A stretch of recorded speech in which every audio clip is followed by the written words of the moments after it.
உலகெங்கிலும் வாழும் எனது அருமை கன்னிராசி நேயர்களே, யாரும் சொல்லாத ரகசியம் அப்படிங்கிற கான்செப்டில் கன்னிராசி நேயர்களுக்கு இரண்டாம் திருமணம் அப்படிங்கிற ஒன்று உண்டா அப்படிங்கிறதா இந்த வீடியோ. ஒரு மூணு பாயிண்ட் டீட்டெயிலாக சொல்கிறேன். அந்த 3 பாயிண்ட்டு செக் பண்ணி பார்த்துக்கோங்க. 3 பாயிண்ட் உங்களுக்கு பொருந்தினால் கண்டிப்பாக இரண்டாம் திருமணத்தை நோக்கி உங்கள் வாழ்க்கை பயணிக்கலாம். அதே நேரத்தில் நல்லா இருக்கிற கன்னிராசி நேயருடைய வாழ்க்கையை கெடுக்க வேண்டும் என்று இந்த வீடியோ கிடையாது. கன்னிராசிக்கு ஆக்சுவலாக என்ன நடக்குது, என்ன லைஃப்பில் வாழ்கிறாங்கங்கிறதுக்கு ஒரு தெளிவுக்கு தான் இந்த வீடியோ.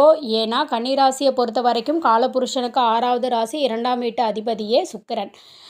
கன்னிராசிக்கு ஆசை அப்படிங்கிறது இருக்கும். அதே மாதிரி உங்களுடைய 9ஆம் வீட்டு அதிபதியும் சுக்கிரன் தான். இயக்கமும் இருக்கும். இந்த ஆசையும் இயக்கமும் சமமாக இருக்கும். ஆனால் அதில் ஏமாற்றம் அதிகமாக இருக்கும். காரணம், உன்னுடைய 4ஆம் வீட்டு அதிபதியும் சரி, 7ஆம் வீட்டு அதிபதியும் சரி, குரு பகவான் எந்த ராசிக்கும் இந்த மாதிரி ஒரு அமைப்பு கிடையவே கிடையாது.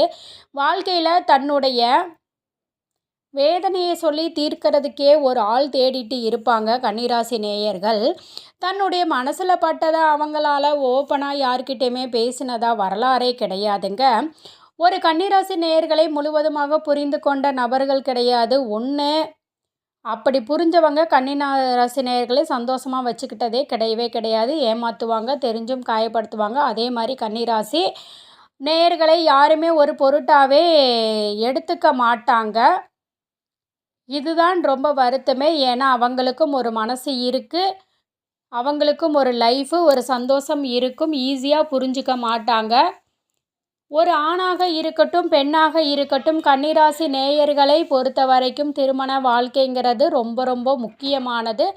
ஏன்னா நீங்கள் வேணால் எந்த ராசியை வேணால் எடுத்து பாருங்கள். குருவும் சுக்கிரனும் ஒரு ஜாதகத்தில் பலமாக இருந்துச்சு அப்படின்னா கன்னிராசிக்காரவங்க பெரிய லெவலில் இருப்பாங்க. நல்ல டாப் லெவல் மேனேஜ்மெண்ட் இருப்பாங்க. அரசாங்க வேலை அதிகமாக கிடைப்பது யாருக்கு தெரியுமா? கன்னிராசிக்காரவங்களுக்கு தான். கன்னிராசி நேயர்கள் தன்னுடைய வாழ்க்கையில் அதிகமாக வனவாசத்தை அனுபவிப்பாங்க. 3 விஷயம் சொல்கிறேங்க, செக் பண்ணி பாருங்கள். முதல் விஷயம், கன்னிராசி நேயர்கள் மோஸ்ட்லி ஹஸ்பண்டோட இல்லை ஒய்ஃபோட பிரிஞ்சு வாழுவாங்க. ஒன்று வெளிநாட்டில் இருக்கலாம், இல்லை வெளியூரில் இருக்கலாம், இல்லை 2 பேரும் வேறு வேறு இதில் பார்க்கலாம். அப்படி இல்லைன்னா ஏதோ ஒரு கருத்து வேறுபாட்டினால் கூட பிரிஞ்சு வாழலாம். ஆனால் அந்த அன்புங்கிறது பிரியாது. அதே மாதிரி கன்னிராசி நேயர்களுடைய வாழ்க்கையில் 2வது செக் பண்ணி பாருங்களேன். குழந்தை அப்படிங்கிறது ஒன்று பிறந்துருச்சுன்னா அந்த கன்னிராசி நேயர்களோட மேலே இருக்கக்கூடிய அந்த பற்றுங்கிறது ஆணோ பெண்ணோ குறைய ஆரம்பிச்சிடும். 3வது விஷயம், கன்னிராசிக்காரங்களுடைய கூட பிறந்தவங்களாக இருந்தாலும் சரி, அப்பா அம்மாவாக இருந்தாலும் சரி, ஏன் தன்னுடைய கணவன் மனைவியாக இருந்தாலும் சரி, யாருமே பெரிய லெவலுக்கு சப்போர்ட்டாக இருக்க மாட்டாங்க.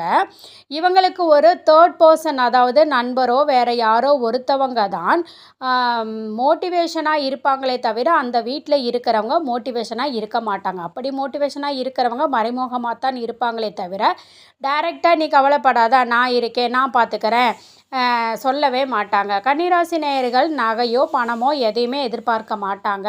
அவங்க எதிர்பார்க்கறது ஒரே விஷயம் என்ன தெரியுமா? பாசம், அன்பு. இந்த அன்புங்கிற ஒரே ஒரு மாத்திரையை கொடுத்தீங்கன்னா எல்லா விதமான நோய்களும் சரியாகிவிடும் என்பதை யாருமே உணர மாட்டாங்க. அதிகமாக வாழ்க்கையில் துரோகத்தை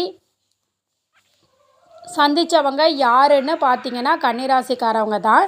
சின்ன வயசுலேயே லவ் ஃபெயிலியர் ஆனவங்க கன்னிராசிக்காரவங்க தான். ஒரு வாழ்க்கையில் ஒரு மெச்சூரிட்டியான கண்டிஷனலில் காதலில் ஏமாற்றப்படுபவரும் கன்னிராசிக்காரவங்க தான். திருமணத்துக்கு பிறகு ஒரு உறவால் அசிங்கப்பட்டு கைவிலங்கு பட்டு நடு தெருவில் நிற்காத குறையாக நம்ம ஏன் இப்படி ஒரு முடிவு எடுத்தோம்னு யோசிக்கிறவங்க பாருங்கள், இதுவும் கன்னிராசிக்காரவங்க தான். கன்னிராசிக்காரவங்களிடம் இருக்க வேண்டிய ஒரே தவறு என்ன தெரியுமா? நான் நல்லா செக் பண்ணி பாருங்கள்.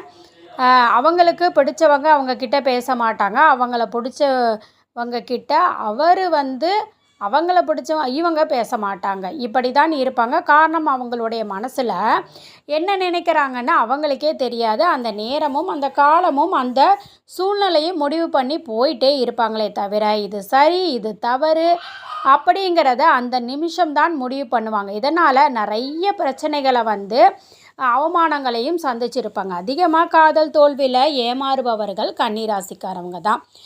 அதிகமாக வாழ்க்கையில் விட்டு கொடுத்து வாழ்பவங்களும் கன்னிராசிக்காரவங்க தாங்க.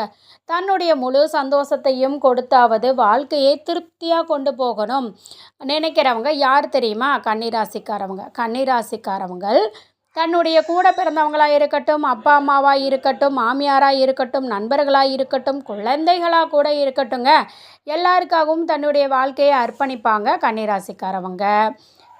கன்னிராசிக்காரவங்களுடைய வாழ்க்கையில் ஒரு பிரிவு வருதுன்னா கண்டிப்பாக ஹஸ்பண்டு ஒய்ஃபுக்குள்ளே 3ஆம் நபர் அப்படிங்கிறது ஒருத்தர் உள்ளே வந்திருப்பாங்க. சரி, கன்னிராசி நேயர்களுக்கு இந்த 2ஆம் திருமணம் உண்டா இல்லையா அப்படிங்கிற கான்செப்டில் வந்துடுவோம். அதுக்கு உண்டான 3 பாயிண்ட்டு சொல்கிறேன்.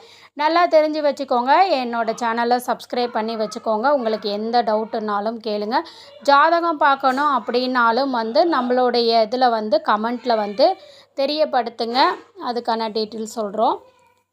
கன்னிராசிக்காரவங்களை பொறுத்த வரைக்கும் உங்களுடைய 7ஆம் வீட்டில் சுக்கிரன் பலம் பெற்றால் 2ஆம் திருமணத்திற்கு வாய்ப்புகள் உண்டு. அதாவது தனித்த சுக்கிரனா அதே மாதிரி எந்த லக்னமாக இருந்தும் உங்களுடைய 7ஆம் வீட்டில் செவ்வாயும் கேதுவும் சேர்ந்து அமர்ந்தால் அதற்கு ஏதான கிரகங்களோட பார்வைகள் இல்லாமல் இருப்பின் 2வது தரத்திற்கு வாய்ப்புகள் உண்டு. உங்களுடைய ஜாதகத்தில் எந்த லக்னமாக இருந்தாலும் சரி உங்களுக்கு குருவும் சுக்கிரன் செவ்வாய் இது 3மே சேர்ந்து 11ஆம் வீட்டில் அமர்ந்தால் கண்டிப்பாக 2ஆம் திருமணம் அப்படிங்கிறது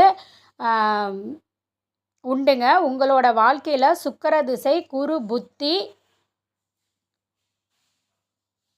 இல்லைனா குரு திசை சுக்கிர புத்தி மோஸ்ட்லி கன்னிராசியில் பிறந்தவங்களுக்கு சுக்கிர திசை வரதுக்கான அமைப்புகள் ரொம்ப ரொம்ப கம்மி. இருந்தாலும் குரு திசை சுக்கிர புத்தி, அதே மாதிரி குரு திசை செவ்வாய் புத்தி, செவ்வாய் திசை சுக்கிர புத்தி இப்படிங்கிற இதில் இந்த ஒரு வருவதற்கான வாய்ப்புகள் உண்டு. உங்களுடைய சுயஜாதகத்தில் எந்த லக்னமாக இருந்தாலும் சரி, லக்னத்தில் சுக்கிரன் கேது சேர்ந்து அமர்ந்த 7ஆம் பார்வையாக செவ்வாயை பார்ப்பின் பெண்களுக்கு 2ஆம் தாரம் ஏற்படும். லக்னத்தில் கேதுவும் செவ்வாயும் அமர்ந்து 7ஆம் இடத்துல சுக்கிரன் அமர்ந்தால் ஆண்களுக்கு 2ஆம் தாரத்திற்கான வாய்ப்புகள் ஏற்படும். உங்களுடைய ஜாதகத்தில் 11ஆம் இடம் அப்படிங்கிற அந்த லாபஸ்தானத்தில் கேது அமர்ந்தால் 2ஆம் திருமணம் கிடையவே கிடையாது. அந்த லாபஸ்தானம் ரொம்ப உங்களுக்கு கேப், அதாவது எப்படியா இருக்கும், அதற்கு எந்த கிரகங்களின் பார்வை இல்லைனாலும் 2ஆம் திருமணம் கிடையாது. உங்களுடைய பாக்ஸ் அதனால் பிளேஸ் அதில் 11 பிளேஸில் சந்திரன் அமர்ந்தால் லக்னத்தில் இருந்து 11ஆம் இடத்துல சந்திரன் அமர்ந்தால் 2ஆம் திருமணம் கிடையாது. உங்களுடைய 7ஆம் இடம் களத்திர ஸ்தானம் அப்படிங்கிறது சந்திரன் அமர்ந்தால் 2ஆம் திருமணம் கிடையாது. உங்களுடைய 7ஆம் இடம் களத்திர ஸ்தானத்தில் குரு மட்டும் அமர்ந்தால் கண்டிப்பாக 2ஆம் திருமணம் கிடையாது. உங்களுடைய களத்திர ஸ்தானத்தில் குருவும் கேதுவும் அமர்ந்தாலும் 2ஆம் திருமணம் கண்டிப்பாக கிடையவே கிடையாது. ரொம்ப ரொம்ப ஒழுக்கமாக வாழ்வாங்க அப்படிங்கிற மாதிரி சொல்லலாம். உங்கள் ஜாதகத்தில் எந்த கிரகங்கள் எங்கே அமைந்திருந்தாலும் சரி, இறை வழிபாடு அப்படிங்கிற ஒரு விஷயத்தை செஞ்சால் நமது கணவரோ மனைவியோ நம்மளை விட்டு பிரியாமலும் இருப்பார்கள். நம்பர் 1, நமக்கு வாழ்க்கையில் 2ஆம் திருமணம் அப்படிங்கிறது வராமல் இருக்கிறதுக்கு பரிகாரங்கள் இருக்குது. நம்மளுடைய வாழ்க்கையில் 3ஆம் நபர் வந்தார்னா அவரை துரத்தி விடுறதுக்கும் நிறைய ஆப்ஷன் இருக்குது. நம்மளே செஞ்சிட்டாலும் அதை சரி பண்ணுவதற்கும் ஒரு ஆப்ஷன் பரிகாரங்கள் இருக்குது. சுய ஜாதக தசாபுத்தி கோச்சாரம் இதை நல்லா அனலைஸ் பண்ணுங்கள். இதுக்கு உண்டான பரிகாரம் செய்யுங்க. கண்டிப்பாக வாழ்க்கை நல்லதாக இருக்கும். கண்டிப்பாக உங்களுக்கு பாசிட்டிவாக இருந்ததுன்னா பாசிட்டிவாகவே நடக்கிறதுக்கு வாய்ப்புகள் இருக்குது. அதனால் கண்டிப்பாக உங்களுடைய சுய ஜாதகத்தையும் பரிசீலனை செய்யுங்க. இந்த பதிவு உங்களுக்கு பயனுள்ளதாக இருந்துச்சுன்னு நினச்சிங்கன்னா வீடியோவை லைக் பண்ணிக்கோங்க, சேனலை சப்ஸ்கிரைப் பண்ணிக்கோங்க, உங்களோட ஃப்ரெண்ட்ஸ் அண்ட் ஃபேமிலிக்கும் ஷேர் பண்ணுங்கள். நன்றி.